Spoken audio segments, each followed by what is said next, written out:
Hello everyone, कैसे हो आप सब। Welcome back to crazy study zone. दोस्तों, आज का वीडियो बहुत ही इंपॉर्टेंट होने वाला है, स्पेशली उन एस्पिरेंट्स के लिए जो DSSB, PRT और स्पेशल एजुकेशन और TGT स्पेशल एजुकेशन की वैकेंसी का काफ़ी समय से वेट कर रहे थे और ऑलरेडी वैकेंसी आ चुकी है, सभी को पता है।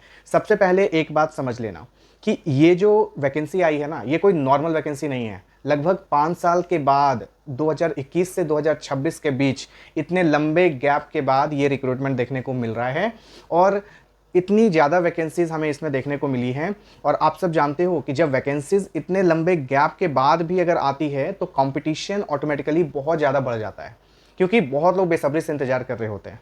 इसलिए अगर आप ये सोच रहे हो कि सिर्फ फॉर्म भर देने से या रैंडमली पढ़ लेने से सिलेक्शन हो जाएगा, तो दोस्तों मैं आपको पहले ही बता दूं कि इस बार का थोड़ा स्मार्ट स्ट्रैटेजी रखना होगा, उसके बिना सिलेक्शन थोड़ा डिफिकल्ट हो सकता है स्पेशल एजुकेशन टीचर्स के लिए। लेकिन टेंशन लेने की बिल्कुल ज़रूरत नहीं है। आज के इस वीडियो में मैं बात करूंगा एग्ज़ाम पैटर्न क्या है और उसका पूरा एक सिनेरियो, पार्ट ए और पार्ट बी को कैसे प्रिपेयर करना है, कौन सी बुक्स फॉलो करनी है और कौन से यूट्यूब चैनल्स को आपको फॉलो करना है जो आपका हेल्प कर सकते हैं इस जर्नी में।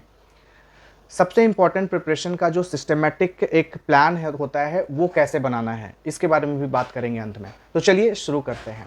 सबसे पहले बात करते हैं एग्जाम पैटर्न की। देखिए, आपके पेपर में जो एग्जाम पैटर्न है वो डिवाइड होगा दो पार्ट में, पार्ट ए और पार्ट बी। आप सभी को पता है कि पार्ट ए का जो 100 मार्क्स है वो सबके लिए कॉमन होता है। पार्ट बी के 100 नंबर के बारे में हम लोग बात करेंगे। टोटल 200 मार्क्स का पेपर होगा। अब यहाँ एक बहुत इंपॉर्टेंट बात समझ लेना, बहुत सारे कैंडिडेट्स पार्ट बी को लाइटली ले लेते हैं। मतलब पार्ट बी है, ठीक है, हमने स्पेशल एजुकेशन वाले बीएड में पढ़ा है, तो बाद में एग्जाम में प्रॉब्लम फेस होता है। पार्ट बी में मिनिमम क्वालिफाइंग मार्क्स लाना मैंडेटरी है, इसलिए स्ट्रैटेजी ऐसी होनी चाहिए कि दोनों पार्ट्स पैरेलल प्रिपेयर करो, पार्ट ए और पार्ट बी। अब बात करते हैं पार्ट ए की। देखो, पार्ट ए में टोटल 5 सेक्शंस हैं, सभी को पता है, Hindi, English, math, GK and GK, GS and reasoning. तो ये जो 5 पार्ट हैं, इन पांचों पार्ट को आप एक बार गो थ्रू कर लेना। अगर इस 5 सेक्शंस के लिए मैंने ऑलरेडी ये वीडियो बना रखी है आपके स्क्रीन पे, जो आप देख सकते हो, इसमें पूरी स्ट्रैटेजी है। इसके अलावा आगे भी मैं सेक्शन वाइज कंप्लीट सीरीज लाने वाला हूँ। मैं हर सेक्शन के लिए, मतलब एक तरह से हर सेक्शन के लिए मैं अलग से वीडियो लाऊंगा, exact syllabus, resources, PYQ analysis और एक इंपॉर्टेंट टॉपिक्स और क्या पढ़ना है और क्या स्किप करना है इससे रिलेटेड। बेसिकली पार्ट ए की बात कर रहा हूँ। तो अगर आपने अभी तक चैनल को सब्सक्राइब नहीं किया है तो चैनल को सब्सक्राइब कर लें। अब बात करते हैं पार्ट बी की। पार्ट बी में मेजरली आपको मिलेगा स्पेशल एजुकेशन, साइकोलॉजी, पेडागोजी, जो आप कंटिन्यूअस बीएड में आप पढ़े हो। और एक इंटरेस्टिंग बात, लगभग 50% जो सिलेबस है ऐसा है जो आपके टीचिंग बैकग्राउंड और पेडागोजी के कंसेप्ट से रिलेटेड है, जो एक तरह से आपने ऑलरेडी करिकुलम, बीएड करिकुलम में पढ़ रखा है। पोर्शन आपको फैमिलियर लगेगा, लेकिन जो बाकी का स्पेशल एजुकेशन का जो स्पेसिफिक पोर्शन है उसके लिए डेडिकेटेड प्रिपरेशन करनी पड़ेगी आपको।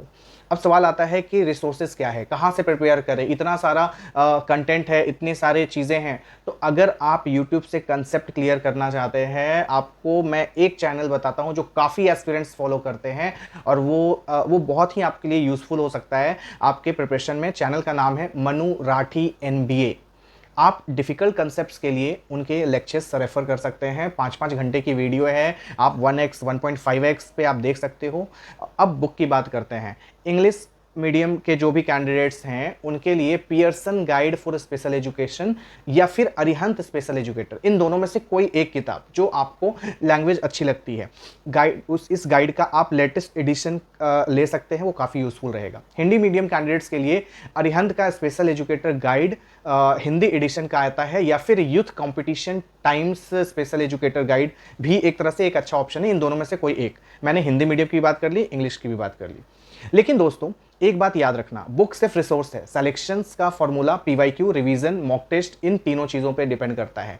PYQ भी लगानी है, रिवीजन करना है और मॉक टेस्ट लगाना है। और यहाँ मैं स्पेशली मॉक टेस्ट पर बहुत ही ज़्यादा एम्फेसिस दूंगा। चाहे आप किसी भी प्लेटफॉर्म का यूज़ करो, ऑनलाइन मॉक टेस्ट लगाओ या हर संडे को एक फुल लेंथ आप टेस्ट दो। उसके बाद आप इन सब चीज़ों को जब आप मॉक टेस्ट लगाओ, उसको एनालाइज करो, किस सेक्शन में गलती हो रही है, एक्यूरेसी कितनी है, टाइम मैनेजमेंट कैसा है। यही चीज़ें एग्जाम हॉल में आपको कॉन्फिडेंस देती हैं। जितना ज़्यादा आप मॉक लगाए रहोगे, मैं बार बार कहता हूँ कि आपको वहाँ पे नया नहीं लगना चाहिए। और एक और मिस्टेक जो एस्पिरेंट्स करते हैं वो रिसोर्सेस लगातार आप ये बुक लेना है, ये बुक लेना है, टेलीग्राम चैनल्स ज्वाइन करना है, इसको फॉलो करना है, पीडीएफ डाउनलोड करना है, और पढ़ना मतलब रिवाइज आप उस लेवल का नहीं कर पाते जिस लेवल का आप रिसोर्सेज कलेक्ट करते हो। तो सिलेक्शन रिसोर्सेज से नहीं, रिवीजन से होता है। ज़्यादा रिवाइज करो, एक बुक को 5 बार पढ़ो, 5 बुक को एक एक बार पढ़ने से वो लाख बेहतर होगा आपके लिए ना। ये लाइन आप याद रखना कि आप एक रिसोर्स को आप बार बार पढ़ो। आज से ही एक नोटबुक जरूर बनाना पार्ट बी के लिए, और पार्ट बी में क्योंकि एग्जाम देना है, पार्ट बी का 100 क्वेश्चन आपको देना है, 40 नंबर आपको लाने हैं। डेडिकेटेड नोटबुक 40 नंबर जो मिनिमम क्वालिफिकेशन है, तो जो डेडिकेटेड नोटबुक बनाना, उसमें जो भी आप स्पेशल एजुकेशन के बारे में पढ़ रहे हो उसकी नोट्स जरूर बनाना, और पार्ट ए के लिए रिवीजन और क्वेश्चन प्रैक्टिस पर फोकस करना। अगर आपने अभी तक मेरी पार्ट ए वाली स्ट्रैटेजी वाली वीडियो नहीं देखी है, तो जिसमें मैंने बताया है कि 80 to 85 प्लस का स्कोर और एवरेज से एवरेज स्टूडेंट भी 75 प्लस कैसे गेन किया जा सकता है, कैसे गेन कर सकते हैं, तो उस वीडियो को जरूर देख लेना। आपको एक क्लियर रोड मैप मिल जाएगा कि पार्ट ए के लिए क्या करना है। 3 महीने देने हैं सिर्फ। और दोस्तों एक बात जो मैं दिल से कहना चाहता हूं, अभी एग्जाम में टाइम है। काफ़ी लोग सोचेंगे अभी तो बहुत टाइम है, बाद में शुरू करेंगे, थोड़ा टाइम ले लेते हैं। यही सबसे बड़ा ट्रैप है। अगर आप इस ट्रैप में फंस गए तो एग्ज़ाम बहुत दूर चला जाएगा, और एग्ज़ाम आते आते इतना प्रेशर बढ़ जाएगा कि ना सिलेबस कंप्लीट होगा और ना रिवीजन। देखो 450 लगभग की वैकेंसी है, बहुत अच्छा मौका है। जो कैंडिडेट्स आज से रेगुलर बने रहेंगे वही एग्ज़ाम के दिन कॉन्फिडेंट होंगे। और अगर आप फर्स्ट अटेम्प्ट वाले कैंडिडेट हो तो कभी ये मत सोचना कि पुराने कैंडिडेट्स तुमसे आगे हैं। आपका कंसिस्टेंसी ही आपको सक्सेस दिलाएगा। बिलीव मी, कंसिस्टेंसी बहुत बड़ी चीज़ होती है। आप even though you are fresher, you can beat them.